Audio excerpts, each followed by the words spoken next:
Hey, Terry, take a look at these 4 targets. They've been in this approximate area for over an hour. I've never seen anything like it. They hover for a while and then jump to another location. They moved 5 miles in one update several minutes ago. That's over 3,000 miles an hour. Have you checked with the military to see if they have anything going out there? Yeah, and they don't have any scheduled activity tonight, and a weather balloon couldn't begin to do that. Well, try broadcasting in the blind and see if you get any reply. This is Magoo Approach Control. Any aircraft within 10 nautical miles of Oxnard Field, identify yourself. I repeat, identify yourself. There's Pacific 618. Ask him if he sees anything. Pacific 618, this is Magoo Approach. Traffic at 10 o'clock. Close proximity. Do you see anything? Roger, Magoo. Pacific 618 has 2 bright lights, 9 and 10 o'clock position, about 2 miles. Do you show 2 targets? Pacific 618, this is Magoo Approach. We're painting only 1 target now. Just a second. It seems to be jumping around at tremendous speeds. There it goes. Look at that thing go. What do you make of that? You got me. Could be military. There it is again. You better contact LA Approach. LA Approach, this is Pacific Flight 618, 4 miles northwest of Malibu. Roger, Pacific. This is Los Angeles Approach Control. We've got a large white light directly ahead of us. Estimated range about a mile. Maintaining the separation, and it's playing some strange games with us. Do you show any traffic? We show nothing on radar anywhere near you. Impossible. There it goes again. That can't be a plane. LA Approach, Pacific 618. Did you just see that? I've told you, we have nothing, and you have nothing. Better contact Magoo again. What you've seen is a reenactment of an incident that took place 5 years ago. To this day, it remains unexplained. These people have joined the ranks of hundreds of others who have also experienced one of the most controversial mysteries of our times, UFOs.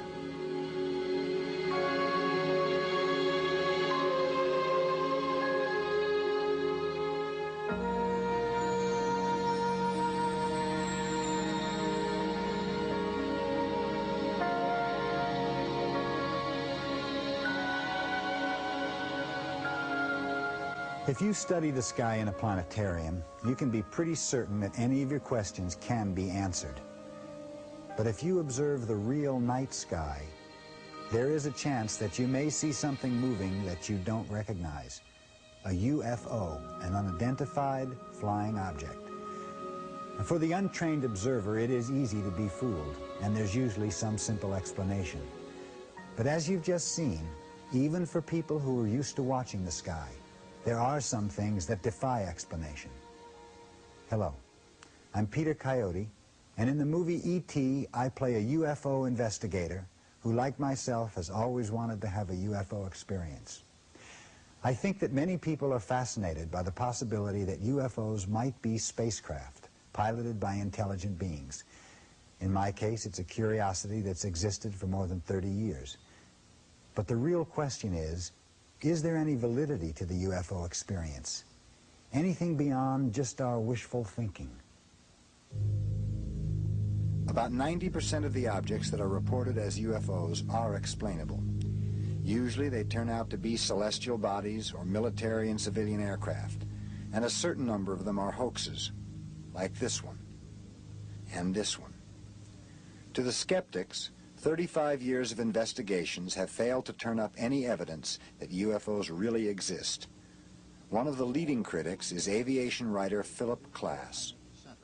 We've had tens of thousands of UFO reports, yet there is not a single photograph of an extraordinary craft-like object that cannot be explained as a hoax or in other prosaic terms.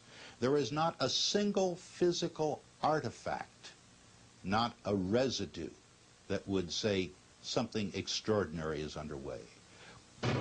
Then are UFOs just part of our modern mythology, reflected in Hollywood films? All through history, mankind has always looked to the skies for help. In times of tension, they've always looked to the skies, and today, when we have the fear of nuclear holocaust, of overpopulation, of pollution, of the energy crisis. My gosh, what's more natural for the people then to say, wouldn't it be nice if some intelligences could come in from above and help us out with all this stuff? Astronomer Hynek has been studying UFOs for over 30 years now, and he's convinced that there's nothing fictional about them. Starting as a complete skeptic, I underwent a transformation, and now I've simply, I guess the best way of saying it is it's an itch that I just have to scratch. It's there, and I feel that we have a phenomenon that is, could be of tremendous potential importance to the human race. I feel that strongly about it. So who is right, the believer or the skeptic? In a moment, we'll look at the evidence for some answers.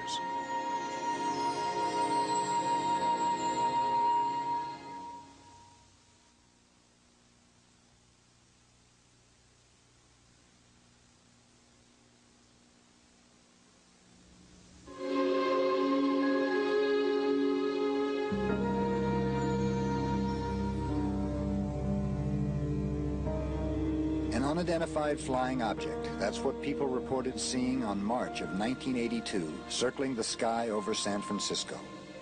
At least a half-dozen people say they saw a UFO near the Golden Gate Bridge this morning. A cluster of lights was first spotted by one commuter crossing the bridge just after 6 a.m. It looked neon, and it was just kind of hovering, and it looked like a big white wing, you know, to me. Each year, hundreds of people claim to see UFOs. Most are eventually identified. This particular object turned out to be an advertising plane, which is frequently mistaken for a UFO. When people do see things in the sky that mystify them, who can they turn to? Publicly, government agencies claim no interest in UFO sightings. This leaves a few small private organizations the task of investigating the literally hundreds of UFO sightings every year. These organizations are small and have tiny budgets and are staffed by volunteers who must investigate these eyewitness reports in their spare time. Tom Page is a high school astronomy teacher in Northern California. On weekends and whenever time allows, he's a field investigator for the Mutual UFO Network, one of the largest groups in the country. One of his more recent cases involves a young pilot from Novato, California. Shannon Davis is a flight instructor who has logged over 3,000 hours in the air, 600 of those at night.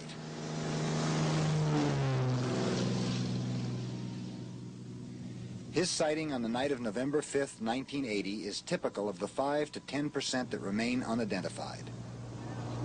I noticed a light off of my left wing at about the 7 o'clock position of the airplane. And because I was in radar contact with Oakland Center, because of the IFR flight, I asked them how close that aircraft was from us, and they said that they didn't show anything on radar out there. Then I noticed that it pulled up alongside my left wing. It was a bullet shape, rounded at the front, that widened out and tapered to a point at the end. But one of the things I really wondered about it is around the main body, the center, but just past the nose, there was a ring spinning around it. And it did a couple of things simultaneously. What happened is the pulsation quickened up on the nose, and the whole thing went to a very bright color. At the same time, the ring seemed to spin faster till that whole ring disappeared, and within a matter of seconds, the brightness of the object appeared to be just like a glowing bright fireball. And I kind of jumped because at first I guess I was thinking it was some kind of missile that was detonating, and the thing took off forward, and it shot out to forward of the nose. I estimated about 2 or 3 miles ahead of the aircraft, and it made an instantaneous 90-degree right angle turn, and it went vertical until it went up out of sight. And I sat there looking at it, and I didn't know what to think. 5 minutes later, Shannon saw the object again, and it repeated the same pattern. Only this time, 2 pilots flying in the opposite direction also saw the UFO.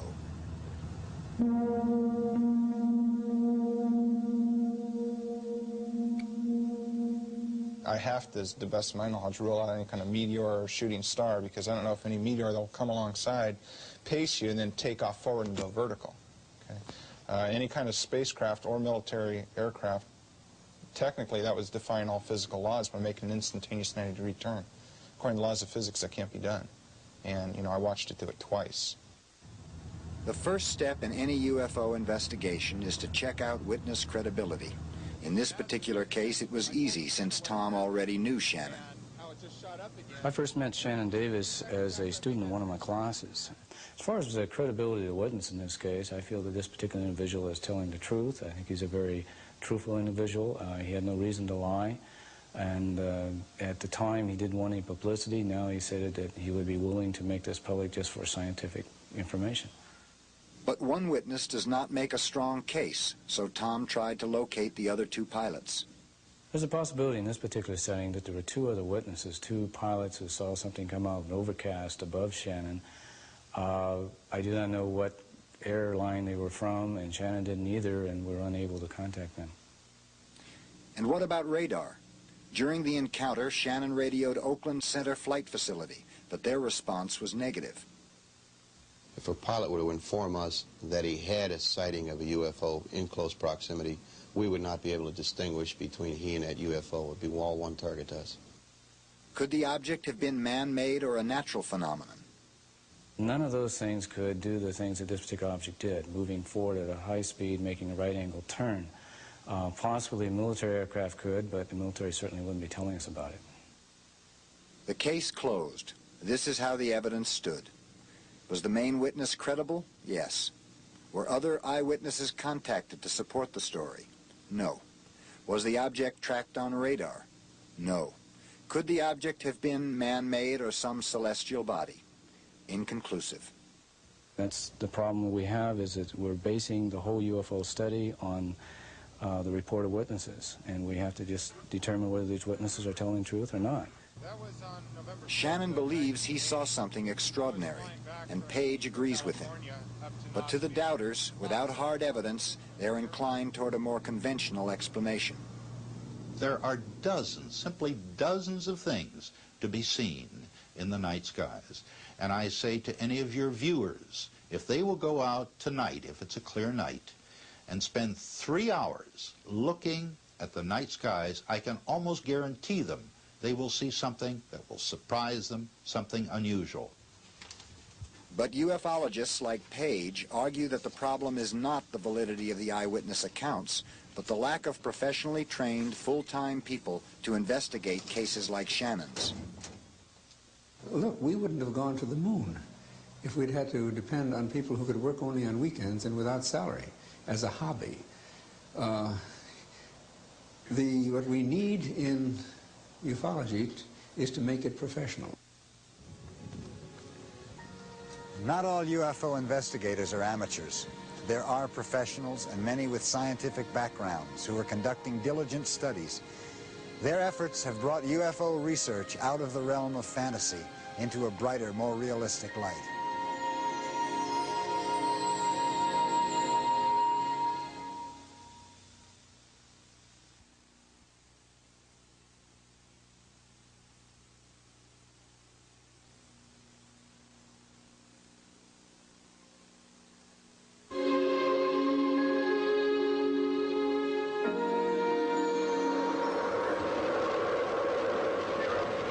In the last 40 years, technology has moved us from an earthbound existence straight into the outer reaches of space. And now that technological know-how is being used to try and unravel the UFO mystery. John Scheussler is a mechanical engineer for McDonnell Douglas and NASA. Here at the Johnson Space Center in Houston, Scheussler has worked on several space programs, including Skylab and the Space Shuttle. Scheussler's lifelong interest in UFOs prompted him to bring together other interested aerospace workers and form a group called VISIT. Our Project VISIT is a very unique organization in that our acronym stands for Vehicle Internal Systems Investigative Team. And by that we mean that UFOs, if they exist, must have internal systems, as do our spacecraft, such as the Space Shuttle. We feel that by investigating cases where there are unique attributes such as medical injuries, abductions, trace effects, materials, metals, photographs, anything technological, that we can take the end result and model it, backtrack, and define and design exactly what happened. Over the past several months, Scheussler and his group have accumulated a file of 100 cases of UFO encounters in which people were injured. One of the most intriguing cases that Scheussler and his group are investigating involves these women, Betty Cash, Vicky Landrum, and Vicky's grandson, Colby. In December of 1980, the three of them encountered an unusual object on the outskirts of Houston. We had been driving out this country road, which it is a very desolate area, and all of a sudden we seen this object. So I didn't know whether to stop, to back up, keep going, or what. So we just kept driving. We thought, well, maybe it's an air balloon or something, you know, weather balloon or something. But the closer we got, we could tell that either it was going to be us or it, because it kept getting lower and getting hotter. And this object come down almost to the treetops, almost ahead of us, and I screamed for Betty to stop. And I think if she hadn't stopped and we went on under it, we would have burned up.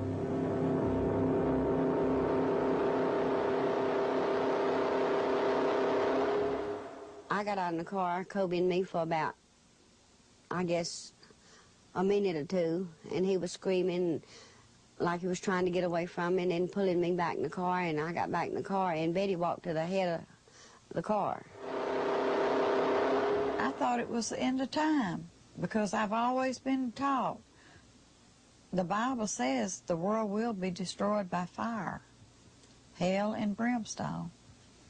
Well, how did I know that the hell and brimstone wasn't right there with it?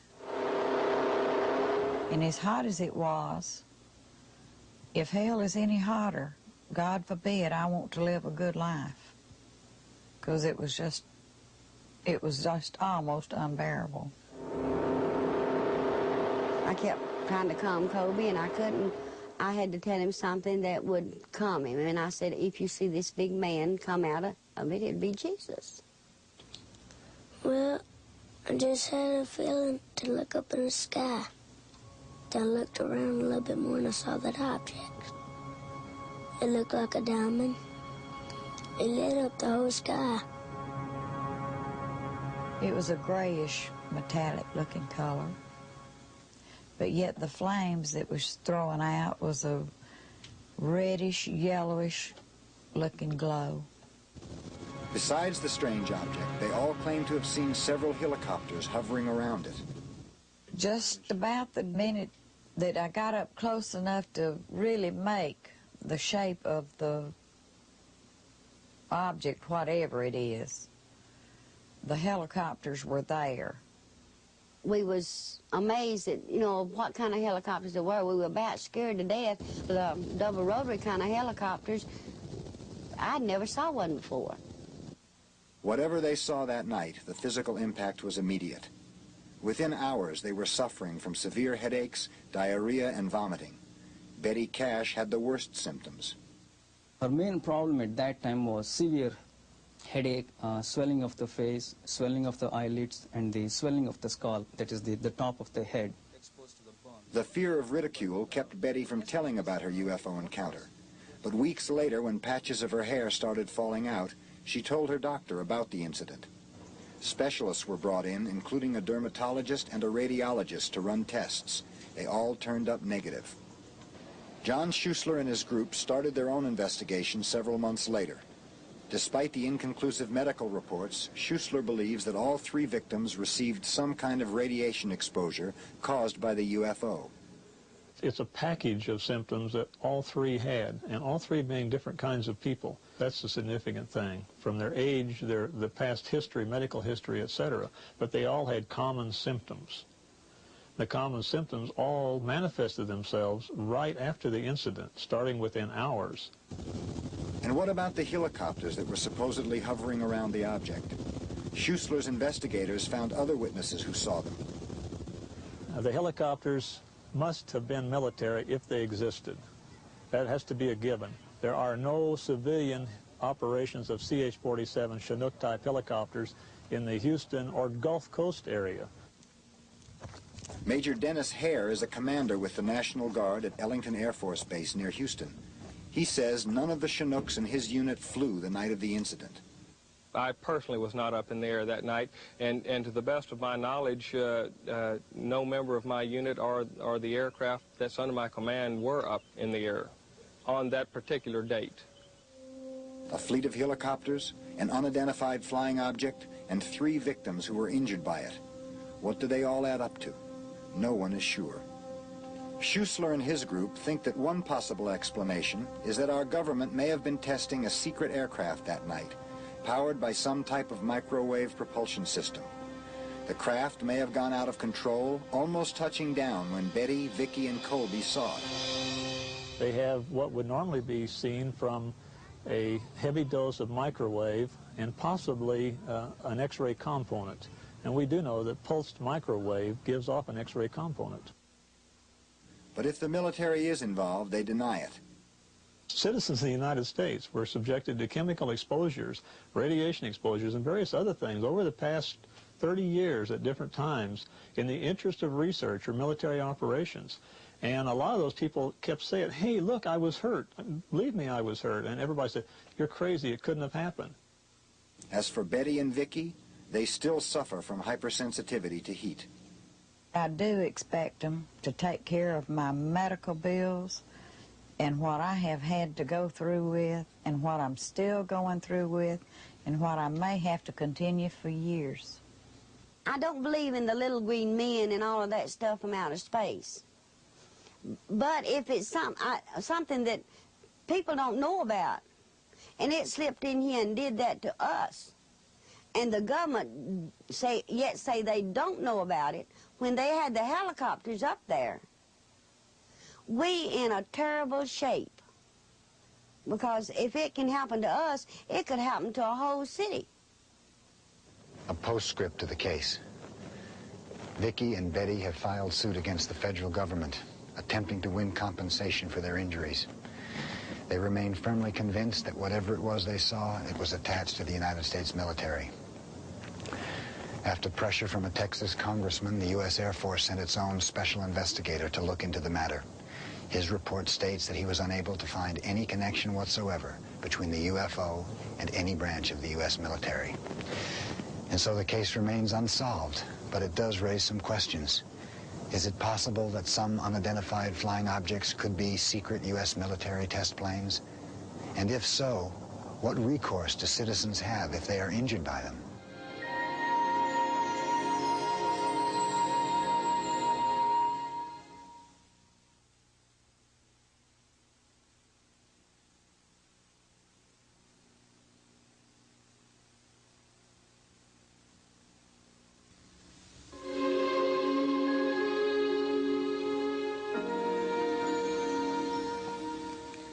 The earth, it's so beautiful.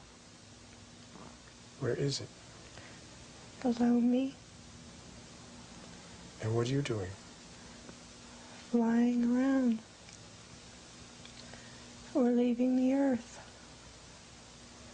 Under deep regressive hypnosis, Carole del Duca is recounting a bizarre story in which she was whisked away in a spaceship. Her husband Joseph, also under hypnosis, tells the same story. Is it real or imagined? In the whole area of UFO experiences, the strangest and most controversial are the abduction cases. Since the early 1970s, there have been well over 300 incidents of people claiming to have been forcibly abducted and taken onto spaceships where they met extraterrestrial beings. These incredible stories have divided UFO investigators. Our own examination of this began with Joseph and Carole del Duca's own story. Like a glow on the outside. The Del Duca case was investigated by Dr. Richard Sigismund, a social psychologist in Boulder, Colorado. Their story begins late one night while driving down a lonely stretch of highway on their way home from a trip with their 4-month-old son. All they can remember is seeing 4 UFOs. Only under deep hypnosis do they begin to fill in the lost hours. 4, 5, sleep. Joe and Carole are each hypnotized separately, but relate similar stories. Pulling into the woods. You're pulling into where? The woods. What are you doing there? We're going to the spaceship.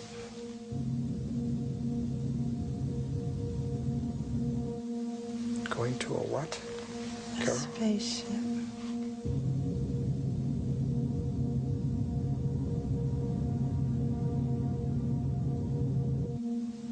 Tell me what you're doing then. Going into the room.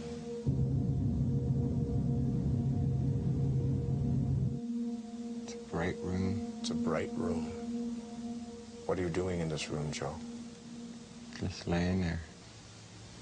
In these rooms, Joe and Carole talk about undergoing some kind of physical examination. They're looking at my feet. They're looking at your feet, you said? Yes.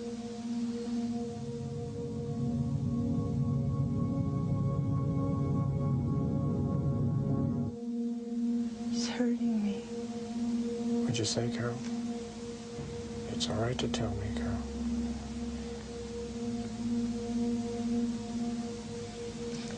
They're hurting my ankle.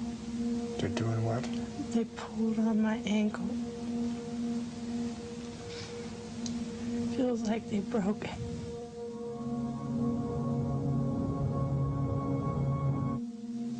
There's people. Will you describe these people to me, Joe? Tell me what you see.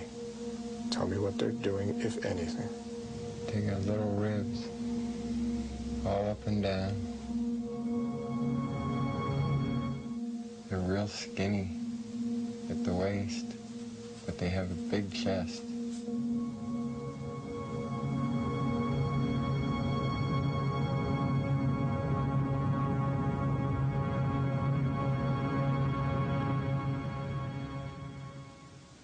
It's clear that Joe and Carole are reliving an intensely emotional experience, especially Joe, who describes an unusual meeting with one of the entities. He just pulled me out. Pulled you out of what, Joe? Out of my body. I'm one, but I'm two. He's so nice. He's warm.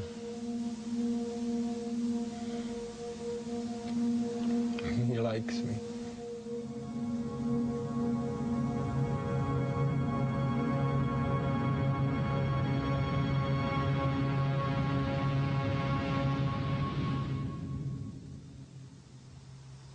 Were Joe and Carole abducted by aliens from another world, or did they imagine it? Dr. Sigismund believes it did happen. The stories on every significant, in fact, minor details, they match. Even though each individual had distinctly different type of experience, which they relived under the hypnosis, nonetheless, if they were describing the shape of the so-called craft, or they're describing the suits of the entities, it all dovetailed to a minute degree. It would be a great difficulty if individuals sought to perpetrate a hoax to maintain it under deep hypnosis. We sometimes doubted ourselves. Did that really happen? That's incredible. But after we realized that this was a good thing, and very few people have the privilege of getting to do something like that, that it left us with good feelings. It was just mind-boggling, but there was a lasting impact. But the theory of abductions is being challenged by this team of investigators. Dr. Alvin Lawson, an English professor at Long Beach State University, Dr. William McCall, a medical doctor who specializes in hypnotism, and John Herrera, a writer. They demonstrated for us a basic experiment that they have conducted with hundreds of people. They hypnotize a person who believes she was abducted, and a volunteer who is told to imagine an abduction. The result? Both stories are similar. What is it that you're seeing? They're shapes, and they're looking down at me. They're tall and slim, with large eyes, long fingers. It's like this bright light in their heads looking down at me. But they're like shadows. Mm-hmm. And something's passing across. Yes. It's sort of like a piece of something. They're looking into my eyes. There's no communication that they know what I'm thinking. No verbal communication. It's like they're bleeping something at me, like electrical impulses or something. In general, the imaginary and the real experiences, as we've experienced them here, are identical. I mean, there are no real substantive differences. All of these indicate to me that, and to my colleagues, I'm sure, that the imaginary or that the abduction narratives aren't real physical experiences. That is, they're not aliens coming here. And they indicate, however, that the people believe that something might well have happened to them. This is what's so fascinating. I think something quite real in psychological terms is happening to these people. I don't think little green men are doing it. I think we're doing it, or the mind is doing it to us. Experiments by Lawson, McCall, and others seem to prove that abductions are essentially psychological. This does not invalidate them, however, and they are still happening to people all over the world. It's up to the researchers to find out why.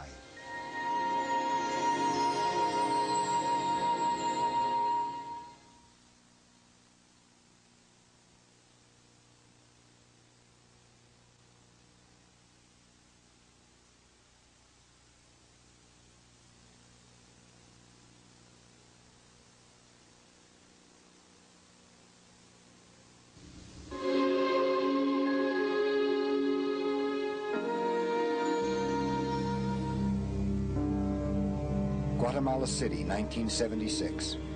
A TV crew is shooting a commercial when they suddenly spot something strange flying overhead. To this day, no one has been able to identify it. But as spectacular as it appears, this videotape and other forms of pictorial evidence have only limited value in our understanding of UFOs. Richard Haines is a research scientist who has studied many photographs.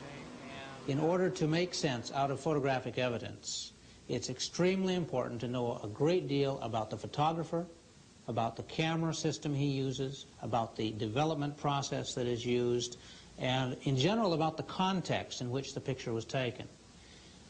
Oftentimes we come across photographic evidence long after the fact, and because of that we don't have much of that fine detail information that we need to do a good systematic analysis. But with the development of sophisticated image enhancement equipment, investigators can gain new information from photographs. Haines demonstrated how this can be done by analyzing this particular photograph. The picture of a tiny object trailing a plane has long been considered by ufologists to be a good example of photographic evidence of a UFO. But skeptics claim the object is really something on the ground.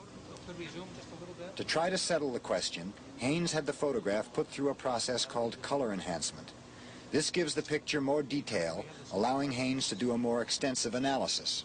What our analysis has just shown of the digitization of this photograph is that the darkness of this major disc-shaped image right here is very close to the same darkness as the tail structure here of the airplane, the wing tank, and the main body.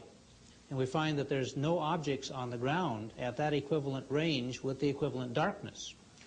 Now, what this suggests then is that in fact it's an airborne object. But even faux enhancement equipment has its limits. In the final analysis, however, we're stuck with an image of something we don't understand. If that enhancement process shows the image to be an airplane outline, we're home free. But on the other hand, if it shows a symmetrical airform, an oblate spheroid, for instance, with no means of propulsion or support or lift, we're right back where we started, you see.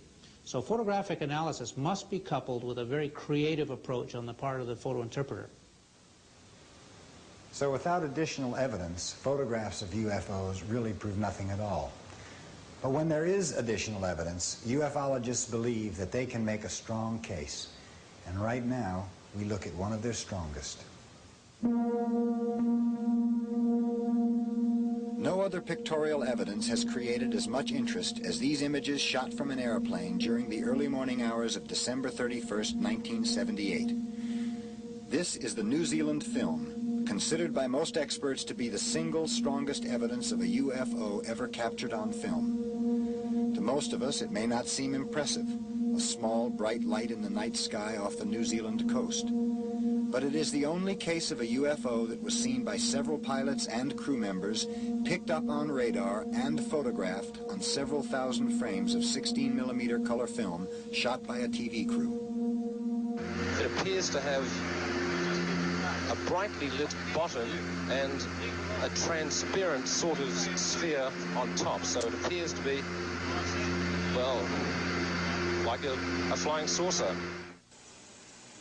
No one has studied the New Zealand film more than this man. Bruce Maccabee is a physicist who spent over a year analyzing the film. Now, my claim is that having looked at the film and the whole sighting in general, that the film shows objects which cannot be identified by conventional means. To arrive at that conclusion, Maccabee first flew the same route in which the sightings were made. He set out to disprove one of the first conventional explanations offered, that the object was a celestial body, like Venus. The lights that they were talking about was below the level of that mountain range. In other words, silhouetted against the mountain range, if you wish, rather than above the mountain range. So I don't see any celestial body that could have done that. Also, if you look at the image carefully, you will see it does strange things, like when it tends to fade out, it changes its shape from being sort of oval to sort of thin in a vertical direction, and then just fades out. Other skeptics suggested that the light came from squid boats, which use bright lights to draw squid to the water surface.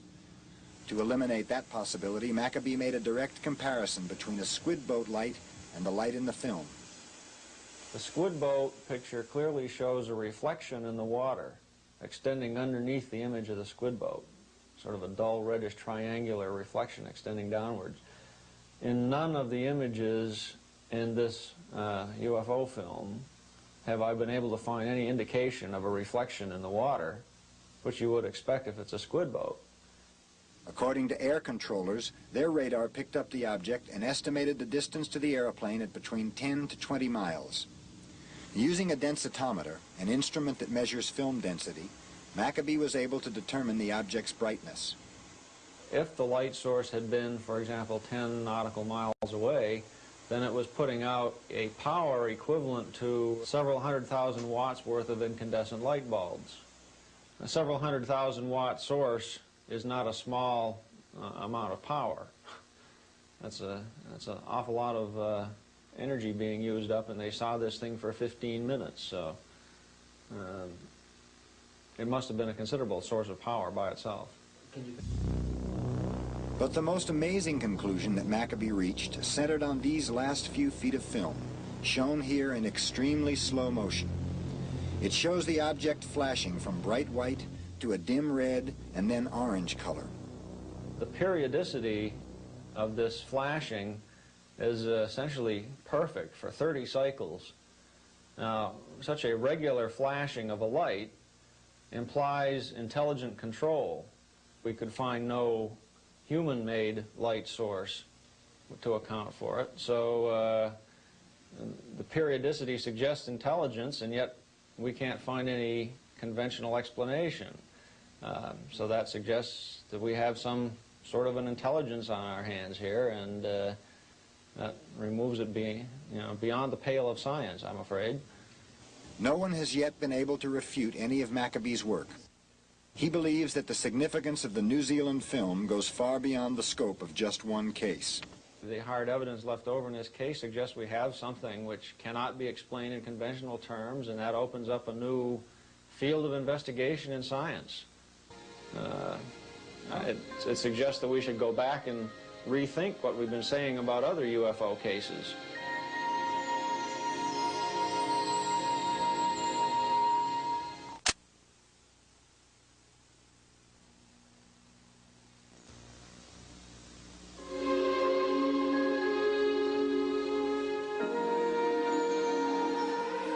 October 25th, 1975. Fighter planes are sent in hot pursuit after an unidentified flying object seen hovering over missile sites at Malmstrom Air Force Base in Montana.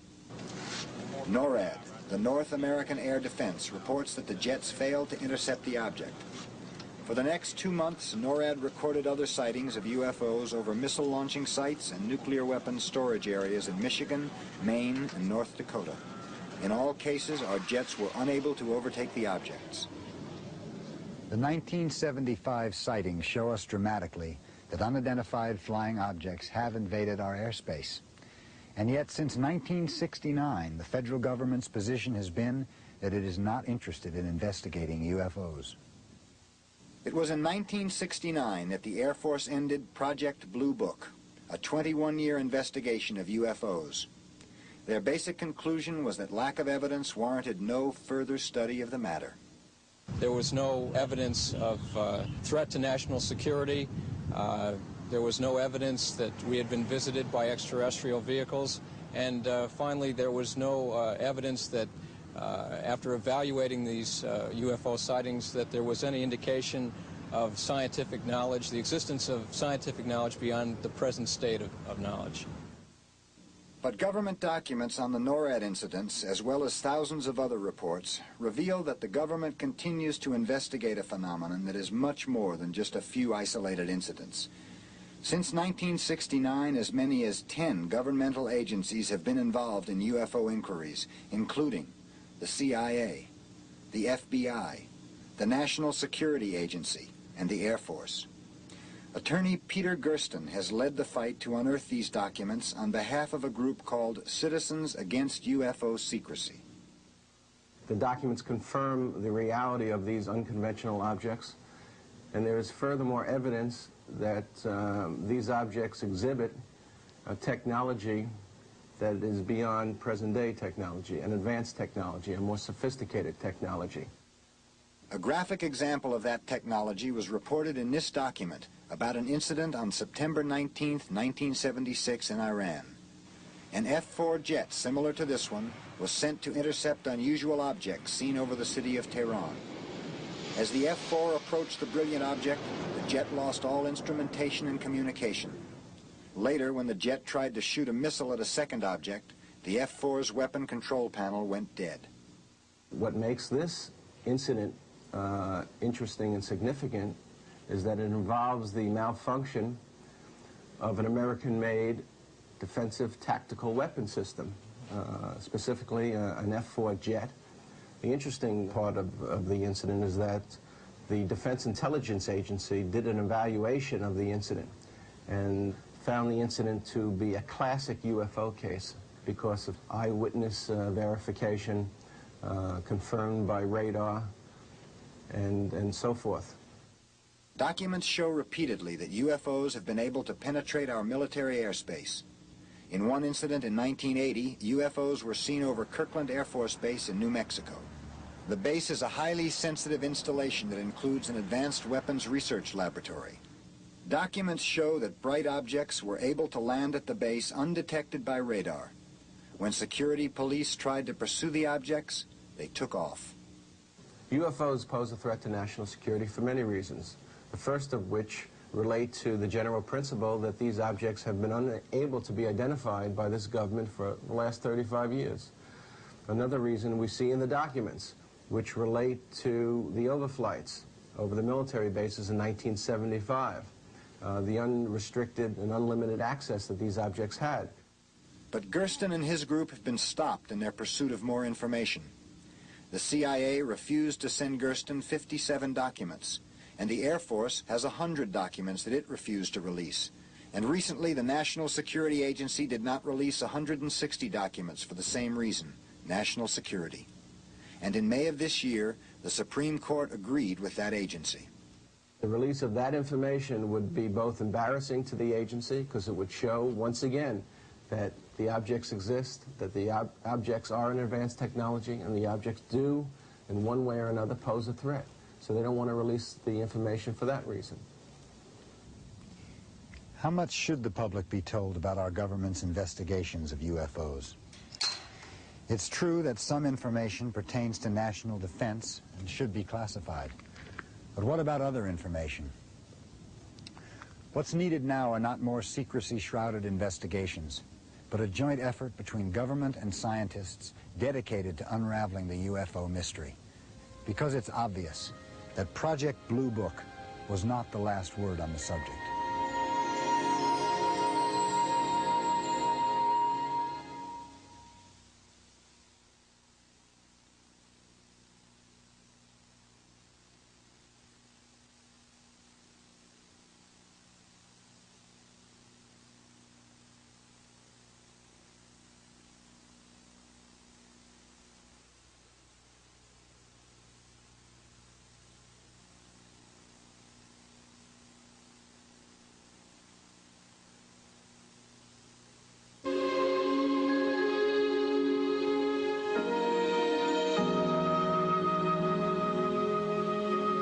Many astronomers would agree that it is likely that there are other civilizations in our galaxy.